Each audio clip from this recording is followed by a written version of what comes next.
Investment क्या है? क्यों दुनिया के अमीर लोग इन्वेस्टमेंट करते हैं? इन्वेस्टमेंट करना हमारे लिए क्यों इम्पोर्टेंट है? और कहाँ इन्वेस्टमेंट करना बेस्ट होता है? दोस्तों, आज के वीडियो में हम इन्हीं सवालों के जवाब जानेंगे। हेलो फ्रेंड्स, स्वागत है आपका हमारे YouTube channel the device investor पे। और इस एपिसोड में हम समझेंगे इन्वेस्टमेंट फंडामेंटल्स के बारे में। तो चलिए शुरू करते हैं। पहला सवाल है, इन्वेस्टमेंट क्या है?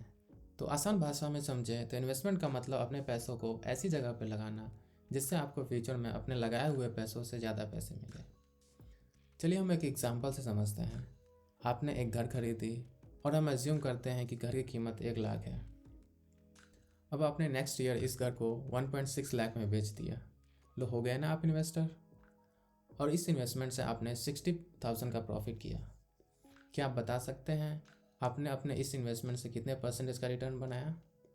60%। That's a good investment. चलिए अब समझते हैं इन्वेस्टमेंट से हमें फ़ायदा कितने तरीक़ों से हो सकता है। पहला तरीका है कैपिटल एप्रिसिएशन। जब आप कोई शेयर, गोल्ड या फिर लैंड बाय करते हैं और समय के साथ उसकी वैल्यू बढ़ जाती है तो उसे हम कैपिटल एप्रिसिएशन कहेंगे। दूसरा तरीका है डिविडेंड इनकम।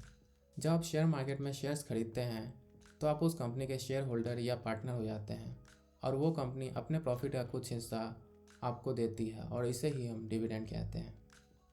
तीसरा तरीका है इंटरेस्ट इनकम। जब आप अपने पैसों को फिक्स डिपॉजिट या फिर बॉन्ड्स में इन्वेस्ट करते हैं तो आपको अपने इन्वेस्टेड अमाउंट पे हर साल एक फिक्स्ड इंटरेस्ट मिलता है और इसे ही हम इंटरेस्ट इनकम कहते हैं। लास्ट तरीका है रेंट इनकम, और इस इन्वेस्टमेंट से आपको हर मंथ एक फिक्स्ड रेंट मिलता है। इसमें आप अपने प्रॉपर्टी या लैंड या फिर सिमिलर एसेट्स रेंट पे देते हो। दोस्तों, मार्केट में काफ़ी तरह के इन्वेस्टमेंट ऑप्शंस होते हैं, लेकिन रिटर्न आमतौर पे इन्हीं 4 तरीक़ों से मिलता है। अब हम समझेंगे इन्वेस्टमेंट क्यों ज़रूरी है। जैसा कि आप सब जानते हैं, पैसों की वैल्यू समय के साथ कम होते जा रही है। बट आपने सोचा है ऐसा क्यों होता है? दोस्तों, ऐसा इन्फ्लेशन की वजह से होता है। इन्फ्लेशन हर साल हमें गरीब बना रहा है और हमारे पैसों की वैल्यू को कम कर रहा है। अगर आप एक पैकेट शुगर आज 100 रुपये में ले रहे हैं और हम मान लेते हैं कि इन्फ्लेशन रेट 10% है, तो सेम पैकेट के लिए आपको अगले साल 110 रुपये देने होंगे।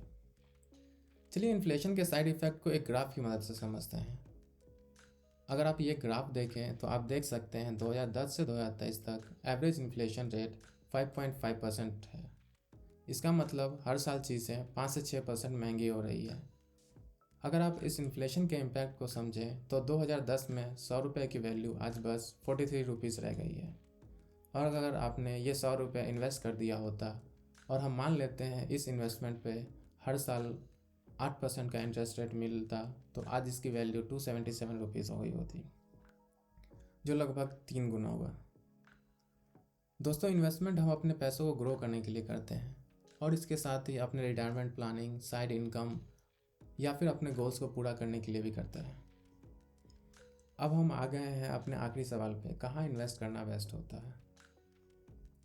इंडिया में वैसे तो बहुत इन्वेस्टमेंट ऑप्शंस हैं, लेकिन लोग आमतौर पे 3 तरीक़ों से इन्वेस्ट करना पसंद करते हैं: fixed deposit, gold and real estate. ये इन्वेस्टमेंट अच्छे तो हैं और इनमें रिस्क भी काफ़ी कम होता है, but on the other side ये इन्वेस्टमेंट ऑप्शन आपको रिटर्न भी काफ़ी कम देते हैं। ये इन्वेस्टमेंट उन लोगों के लिए अच्छा है जो रिस्क नहीं ले सकते और अपने पैसों को बस सेव करना चाहते हैं।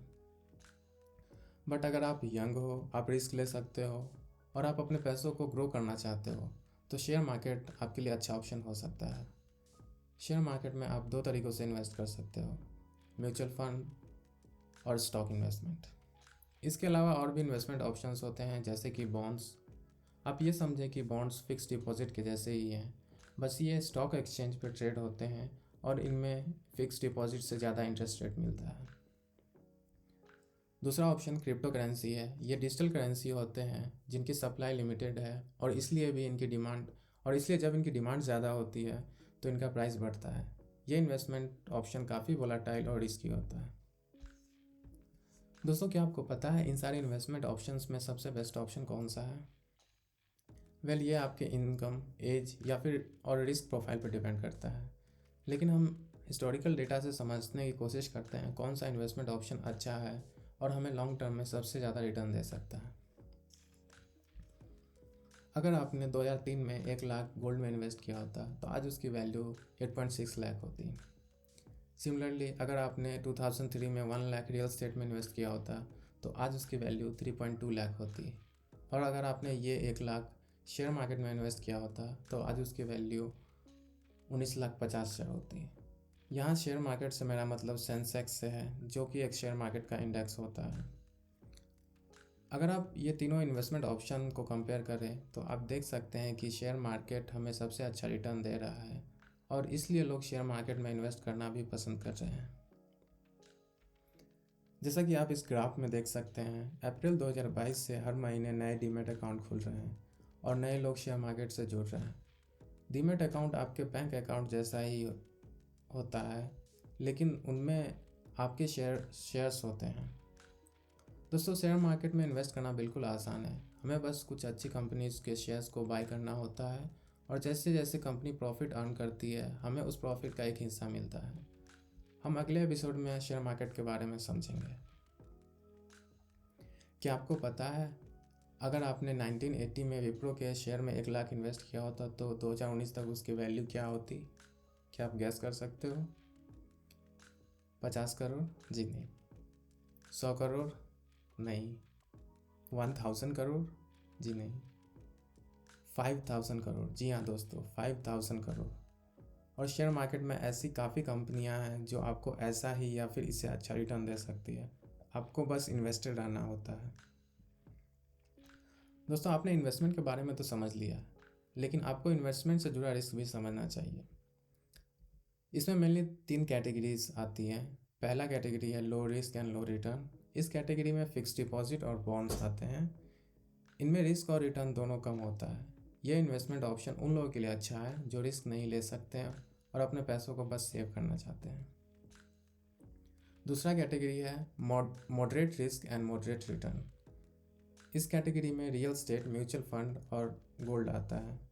इनमें रिटर्न फिक्स्ड डिपॉजिट और बॉन्ड से अधिक होता है, बट ये वॉलेटाइल होते हैं और इनके प्राइस में मार्केट कंडीशन के अकॉर्डिंग उतार चढ़ाव हो सकता है। तीसरा कैटेगरी है high risk and high return. इस कैटेगरी में शेयर मार्केट और क्रिप्टो करेंसी आते हैं और इनमें रिस्क और रिटर्न दोनों सबसे अधिक होता है। आप ये समझें कि ये इन्वेस्टमेंट ऑप्शन काफ़ी वॉलेटाइल होते हैं, लेकिन अगर अच्छे कंपनियों में लॉन्ग टर्म इन्वेस्ट करें तो आपको मुनाफा भी काफ़ी अच्छा मिल सकता है इस ऑप्शन से। दोस्तों ये था आज का हमारा वीडियो इन्वेस्टमेंट के ऊपर, जिसमें हमने समझा कि इन्वेस्टमेंट क्या है, क्यों करते हैं और कितने इन्वेस्टमेंट ऑप्शंस हैं और उनके रिस्क क्या हैं। अगले एपिसोड में हम समझेंगे शेयर मार्केट क्या होता है, कैसे हम शेयर मार्केट में इन्वेस्ट कर सकते हैं और शेयर मार्केट से प्रॉफिट कैसे करते हैं। अगर आपको ये वीडियो पसंद आया तो प्लीज़ लाइक करें, कमेंट करें और सब्सक्राइब करें। थैंक यू दोस्तों, मिलते हैं नेक्स्ट वीडियो में। Take care.